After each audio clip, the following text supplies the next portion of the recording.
It is now almost 2 months since the people of this country began to put up with restrictions on their freedom, your freedom, of a kind that we have never seen before in peace or war.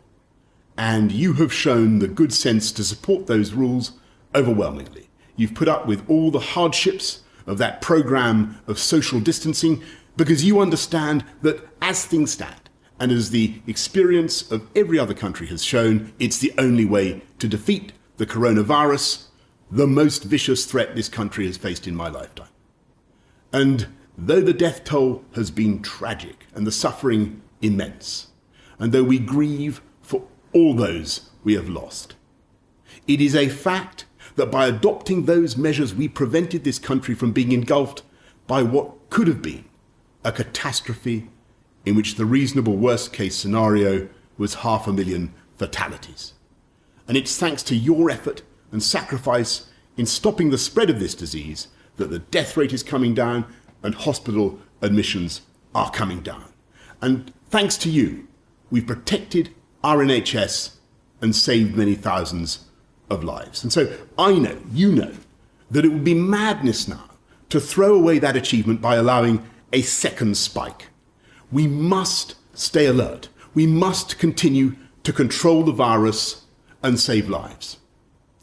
And yet we must also recognise that this campaign against the virus has come at colossal cost to our way of life.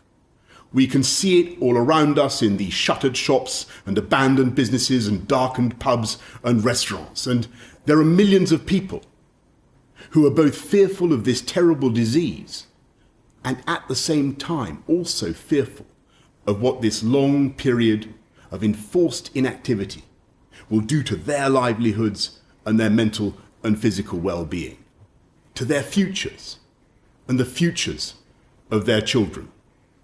So I want to provide tonight for you the shape of a plan to address both fears, both to beat the virus and provide the first sketch of a roadmap for reopening society, a sense of the way ahead, and when and how and on what basis we will take the decisions to proceed. I'll be setting out more details in Parliament tomorrow and taking questions from the public in the evening. I've consulted across the political spectrum, across all 4 nations of the UK. And though different parts of the country are experiencing the pandemic at different rates, and though it's right to be flexible in our response, I believe that as Prime Minister of the United Kingdom, Scotland, England, Wales, Northern Ireland, there is a strong resolve to defeat this together. And today, a general consensus on what we could do. And I stress could, because although we have a plan, it is a conditional plan. And since our priority is to protect the public and save lives, we cannot move forward unless we satisfy the 5 tests. We must protect our NHS. We must see sustained falls in the death rate. We must see sustained and considerable falls in the rate of infection. We must sort out our challenges in getting enough PPE to the people who need it. And yes, it's a global problem, but we must fix it. And last, we must make sure that any measures we take do not force the reproduction rate of the disease, the R, back up over 1, so that we have the kind of exponential growth we were facing a few weeks ago. And to chart our progress and to avoid going back to square one, we're establishing a new COVID alert system run by a new joint biosecurity centre. And that COVID alert level will be determined primarily by R and the number of coronavirus cases, and in turn, that COVID alert level will tell us how tough we have to be in our social distancing measures. The lower the level, the fewer the measures, the higher the level, the tougher and stricter we will have to be. There will be 5 alert levels. Level 1 means the disease is no longer present in the UK, And level 5 is the most critical, the kind of situation we could have had if the NHS had been overwhelmed.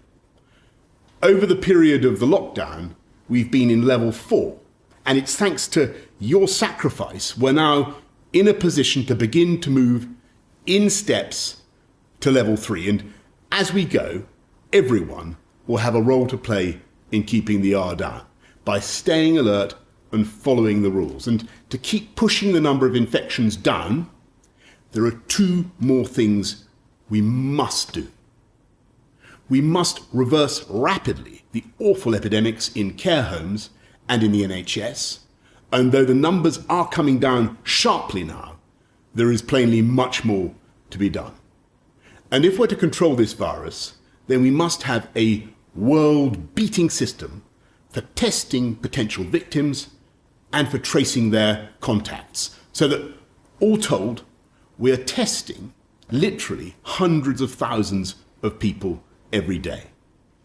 We've made fast progress on testing, but there is so much more to do now, and we can.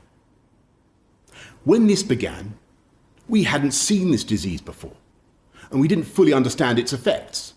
With every day, we're getting more and more data. We're shining the light of science on this invisible killer, and we will pick it up where it strikes, because our new system will be able in time to detect local flare-ups in your area, as well as giving us a national picture.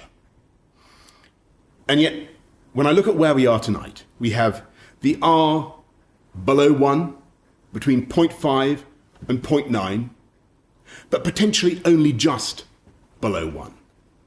And though we have made progress in satisfying at least some of the conditions I have given, we have by no means fulfilled all of them. And so, no, this is not the time simply to end the lockdown this week. Instead, we're taking the first careful steps to modify our measures. And the first step is a change of emphasis that we hope that people will act on this week.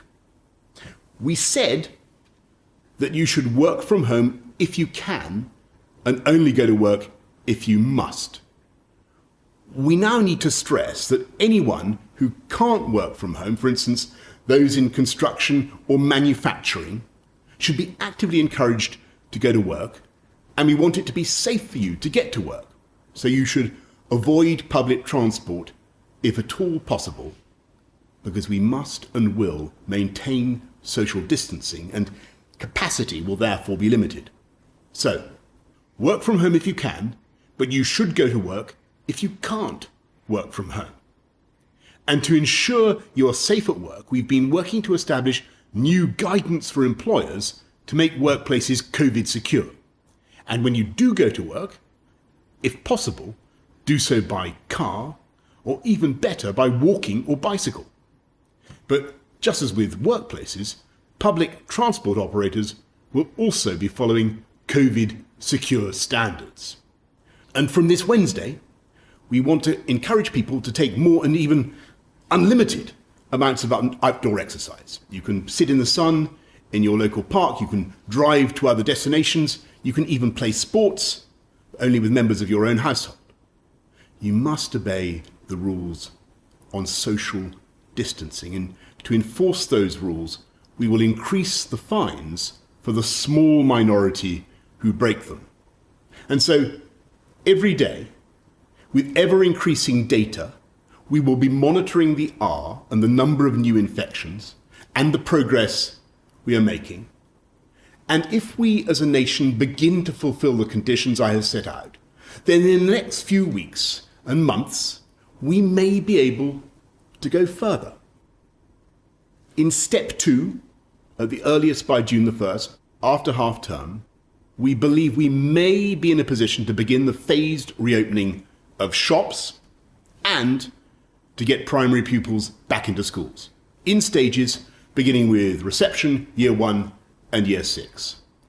Our ambition is that secondary pupils facing exams next year will get at least some time with their teachers before the holidays, and we'll shortly be setting out detailed guidance on how to make it work in schools and shops and on transport.